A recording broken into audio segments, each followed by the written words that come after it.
Hello guys, welcome back to another episode of our travel stories. കഴിഞ്ഞ Tenkasi trip കഴിഞ്ഞ് തിരിച്ചു വരുന്ന വഴിയിൽ ആര്യങ്കാവിൽ ചായ കുടിക്കാൻ വേണ്ടി നിർത്തിയപ്പോഴാണ് കൊല്ലംകാരുടെ മീശപ്പുലിമല എന്നറിയപ്പെടുന്ന ഒരു സ്പോട്ട് ഇതിൻ്റെ തൊട്ടടുത്തുണ്ടെന്ന് അറിഞ്ഞത്. അതെ, ഇതാണ് കൊല്ലംകാരുടെ സ്വന്തം രാജാത്തോട്ടം.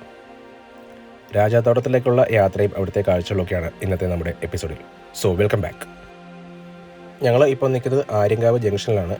ഇവിടുന്ന് റോസ്മലയൊക്കെ പോകുന്ന ആ ഒരു റൂട്ടിലാണ് നമുക്ക് ഇങ്ങോട്ടേക്ക് പോകേണ്ടത്. ഏകദേശം ഇവിടുത്തെ ഒരു 6 കിലോമീറ്ററോളം യാത്ര ചെയ്ത് കഴിഞ്ഞാൽ നമുക്ക് ഈ രാജാത്തോട്ടത്തിലേക്ക് ഉള്ള എൻട്രി പോയിന്റിൽ എത്താൻ പറ്റും. ഇവിടം ശരിക്കും ഒരു റിസർവ്ഡ് ഫോറസ്റ്റ് ഏരിയയാണ്. ഇവിടെ അതിക്രമിച്ച് കടക്കാൻ പാടില്ല എന്നൊക്കെ എഴുതി വെച്ചിട്ടുണ്ടെങ്കിലും സാധാരണഗതിയിലൊക്കെ ആൾക്കാർ പോകുന്നുണ്ട്. അധികം വൈകാതെ തന്നെ ഇവിടത്തേക്കുള്ള പ്രവേശനം അവർ കംപ്ലീറ്റ് ആയിട്ട് സ്റ്റോപ്പ് ചെയ്യാനുള്ളൊരു സാധ്യതയുണ്ട്. ഇനി മുകളിലേക്കുള്ള യാത്രയിൽ കുറച്ച് ദൂരം കാടും പിന്നെ മുകൾ വരെ ഇതുപോലത്തെ പുല്ലുമേടുകളുമാണ്.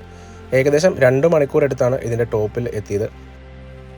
ഏതാണ്ട് 2 കിലോമീറ്ററോളം ഇതിൻ്റെ ടോപ്പ് വരെ നടക്കാനുണ്ട്. അതുകൊണ്ട് വരുന്നവർ അത്യാവശ്യം നടപ്പൊക്കെ പ്ലാൻ ചെയ്തിട്ട് വേണം ഇങ്ങോട്ട് വരാനായിട്ട്. മുകളിലേക്ക് കയറും തോറും നല്ല കയറ്റമായതുകൊണ്ട് തന്നെ വരുമ്പോൾ വെള്ളം കൈ കരുതാനായിട്ട് ഓർക്കുക. അതുപോലെ നടന്നു പോകുന്ന വഴി അത്യാവശ്യം സ്ലിപ്പറിയാണ്. അതുകൊണ്ട് ഗ്രിപ്പുള്ള ഷൂസ് ധരിക്കുകയാണെങ്കിൽ ഇങ്ങോട്ട് നടന്നു പോകാൻ കുറച്ചുകൂടി എളുപ്പമായിരിക്കും. അല്ലാതെ പക്ഷേ നമ്മൾ മഴയൊക്കെ ഉള്ള ടൈമിൽ തെന്നി വീഴാനുള്ള ചാൻസ് വളരെയധികം കൂടുതലാണ്. ഇതിൻ്റെ 4 ചുറ്റിനും കാടായതുകൊണ്ട് തന്നെ ഇവിടെ മൃഗങ്ങളുടെ സാന്നിധ്യമൊക്കെ ഉണ്ടാകാനുള്ള സാധ്യത വളരെ കൂടുതലാണ്. അതുകൊണ്ട് പോകുമ്പോൾ വളരെയധികം ശ്രദ്ധിച്ച് വേണം കയറി പോകുവാനായിട്ട്. ഇതുപോലെയുള്ള പുല്ലുമേടുകളിലൊക്കെ ആനയൊക്കെ വന്ന് നിൽക്കാനുള്ള ചാൻസ് വളരെ കൂടുതലാണ്.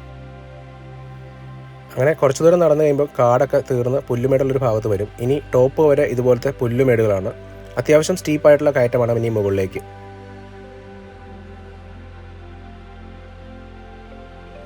അങ്ങനെ നമ്മൾ നടന്നു കയറി ഏകദേശം ഇതിൻ്റെ ഒരു 3/4 ഭാഗത്തെത്തി. ഇതിൻ്റെ ടോപ്പിൽ കാണുന്ന ആ ഒരു പോയിന്റിലേക്കാണ് നമുക്കിനി നടന്നു പോകേണ്ടത്. ഇതിൻ്റെ ടോപ്പിൽ നിന്ന് കഴിഞ്ഞാൽ നമ്മൾ താഴെ കാണുന്നത് തെങ്കാശിയിലെ ചില ഗ്രാമക്കാഴ്ചകളാണ്. ഇപ്പോൾ കോട വന്ന് കയറിയത് കൊണ്ട് കാഴ്ചകളൊന്നും അത്ര വ്യക്തമല്ല. ഇവിടെ നിന്ന് കഴിഞ്ഞാൽ താഴത്തെ അടവിനയനാർ ഡാമൊക്കെ നമുക്ക് നല്ല രീതിയിൽ കാണാൻ പറ്റുന്നതാണ്. ഈ ഒരു പാറയുടെ ടോപ്പിലേക്കൊക്കെ നടന്നു കയറുന്നത് അത്യാവശ്യം നല്ല റിസ്ക് ഉള്ള പരിപാടിയാണ്. അതുകൊണ്ട് ഇവിടെ വരുന്നവർ മനക്കട്ടിയും അത്യാവശ്യം ധൈര്യം ഉണ്ടെങ്കിൽ മാത്രമേ അതിൻ്റെ മുകളിലേക്കൊക്കെ കയറാവുള്ളൂ. താഴേക്ക് വീണ് കഴിഞ്ഞാൽ നല്ല ആഴത്തിലേക്കാണ് പോയി വീഴുന്നത്. നിമിഷ സമയങ്ങൾക്കുള്ളിൽ മഴയും വെയിലും കോടമഞ്ഞും ഒക്കെ മാറി മാറി വരുന്ന കാഴ്ചകൾ ഇതുപോലെ ആസ്വദിക്കാൻ പറ്റുന്ന അപൂർവം സ്ഥലങ്ങൾ മാത്രമേ കേരളത്തിലുള്ളൂ.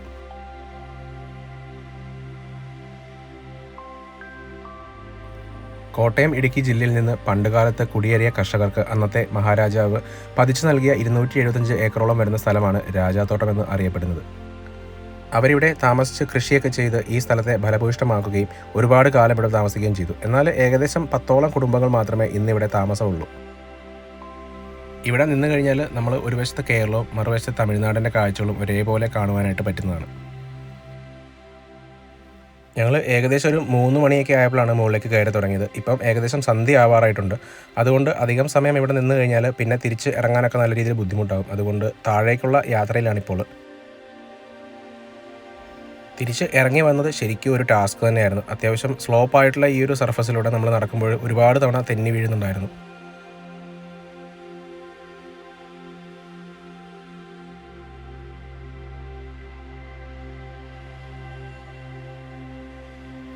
താഴോട്ട് ഇറങ്ങി വരുന്ന വഴിക്ക് തന്നെ പെട്ടെന്നാണ് കാലാവസ്ഥ മാറിയത്. ശക്തമായിട്ട് കോട അടിച്ച് കയറുകയും കുറച്ച് സമയത്തുള്ളിൽ തന്നെ നല്ല രീതിയിൽ മഴയും തുടങ്ങി.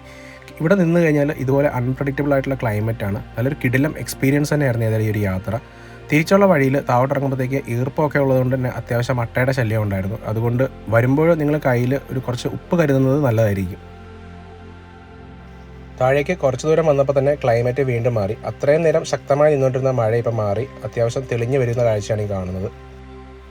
ഈ ഒരു കൊച്ചു എപ്പിസോഡ് ഇവിടെ അവസാനിക്കുകയാണ്. ഇതുപോലത്തെ കൂടുതൽ വീഡിയോസ് കാണുന്നതിനായി ഞങ്ങളുടെ ചാനൽ ഒന്ന് സബ്സ്ക്രൈബ് ചെയ്യുക. ഈ വീഡിയോ ഇഷ്ടപ്പെട്ടെങ്കിൽ ലൈക്ക് ചെയ്യുക, ഷെയർ ചെയ്യുക. So see you in the next video. Until then bye by.